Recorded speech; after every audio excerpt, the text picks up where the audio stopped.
बिस्मिल्लाहिर्रहमानिर्रहीम। अस्सलाम वालेकुम। मैं हूं रज़ा मेकन, आप देख रहे हैं IR के न्यूज़। आइए जानते हैं कुछ अहम अपडेट सदीक जान साहब से। सुप्रीम कोर्ट ऑफ पाकिस्तान से एक बड़ी खबर आई है और ये बहुत बड़ी खबर है इसलिए कि 26वीं आईनी तरमीम से जुड़ा हुआ एक अहम मामला जो है वो सुप्रीम कोर्ट के रेगुलर बेंच ने टेकअप किया है।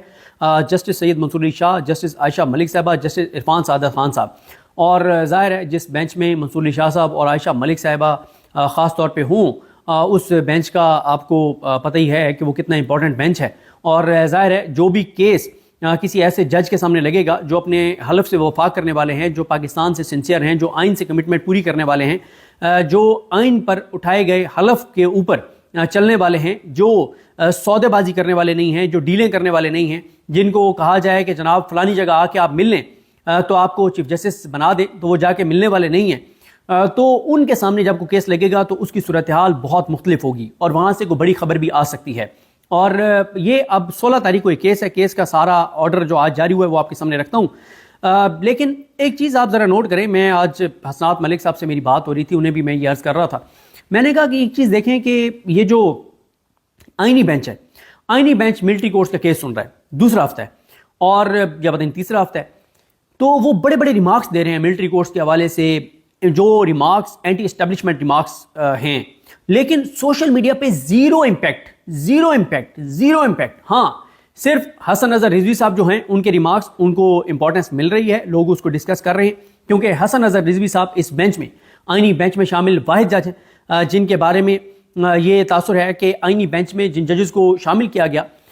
आइनी बेंच में कि ये आइनी बेंचेस में बैठ सकते हैं, उनमें दो ऐसे जजेस हैं, यानी जस्टिस आयशा मलिक साहिबा 100% पता है कि उनको इसलिए उस बेंच में रखा गया है क्योंकि आपने जो है वो 7-8 जज पूरे करने थे, तो जाहिर है काजी फाइज ईसा साहब के जो दोस्त जजेस हैं उनके बाद आपने किसी को तो शामिल करना था, तो आयशा मलिक साहिबा को शामिल कर लिया गया।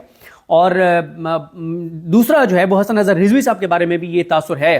कि वो इस बेंच में बैठ के और वो चीज़ नहीं करेंगे जो अमीनुद्दीन खान साहब चाहेंगे, तो जहाँ वो कन्विंस होंगे तो उनके साथ चले जाएंगे, कन्विंस नहीं होंगे तो वो इख्लाफ करेंगे। तो दूसरे वो हसन अजहर रिजवी साहब हैं, उनके रिमार्क्स पे सोशल मीडिया ने इंपॉर्टेंस दी, बात की, उसके अलावा कोई इम्पैक्ट नहीं है, कोई बातचीत नहीं है। और मैं आपके सामने हूँ, मेरा जो मेन तारुफ है वो कोर्ट रिपोर्टिंग का है, लेकिन मैंने आपके सामने एक व्लॉग भी नहीं किया मिलिट्री कोर्ट्स वाले केस के ऊपर। अब चलें हसन अजहर रिजवी साहब और ओवरऑल चीज़ों के ऊपर एक व्लॉग कर लूँगा,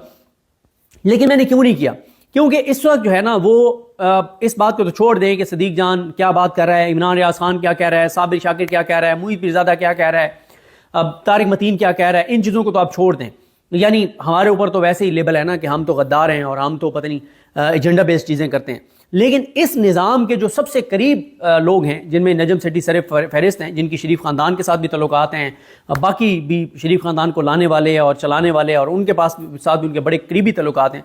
नजम सेठी ये बात कह रहा है कि दुनिया को दिखाने के लिए अब इससे जो है वो आइनी बेंच से जो फैसला मिलिट्री कोर्ट्स का ऐसा करवाया जाएगा कि हम दुनिया को बता सकें कि हमारी अदालतें बड़ी आज़ाद हैं। तो जब नजम सेठी ये बात कर रहा है कि अब ये मिलिट्री कोर्ट्स, क्योंकि यूरोपीय यूनियन का प्रेशर आ गया, अमेरिका का प्रेशर आ गया, तो उस प्रेशर में आके और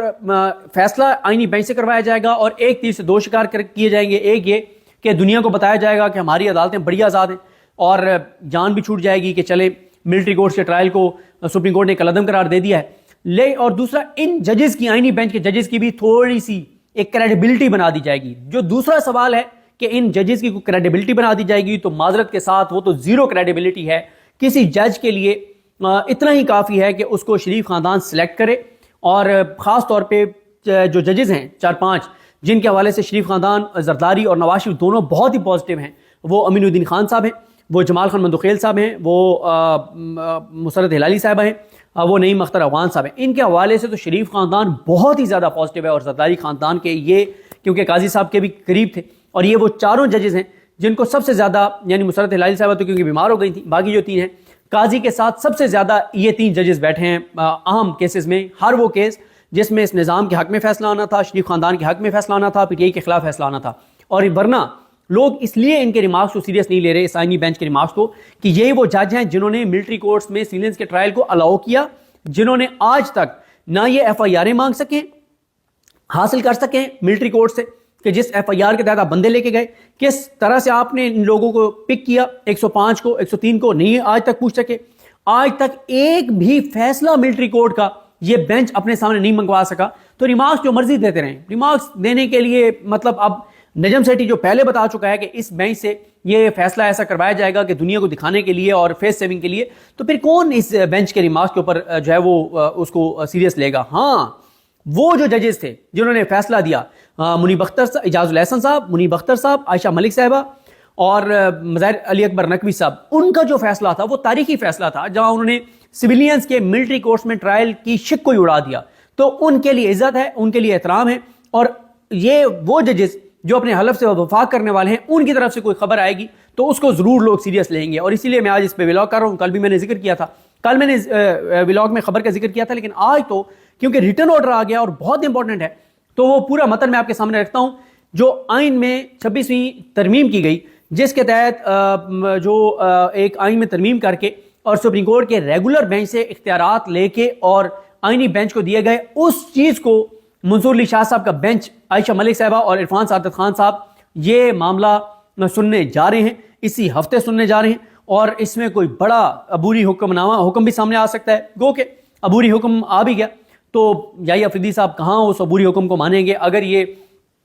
26ویں آئینی ترمیم کو کوئی اس کے اوپر اسٹے کر دیتے ہیں یا یہ کوئی ایسا آرڈر کر دیتے ہیں, تو یحییٰ افریدی صاحب مجھے نہیں لگتا اس کو مانیں گے. اور یحییٰ افریدی صاحب جو 17 جنوری کو انہوں نے جوڈیشل کمیشن کا اجلاس بلائے ہوئے, اس کو ملتوی کریں گے, کیونکہ حکومت کو سب سے زیادہ اسلام آباد ہائی کورٹ سے مسئلہ ہے, شریف خاندان کو, اس نظام کو سب سے زیادہ اسلام آباد ہائی کورٹ کے 6 ججز سے مسئلہ ہے. یعنی اور میاں گل صاحب بھی, وہ بھی ان کے فیصلے بھی ان کے اوپر آپ سوال نہیں اٹھا سکتے. میاں گل حسن,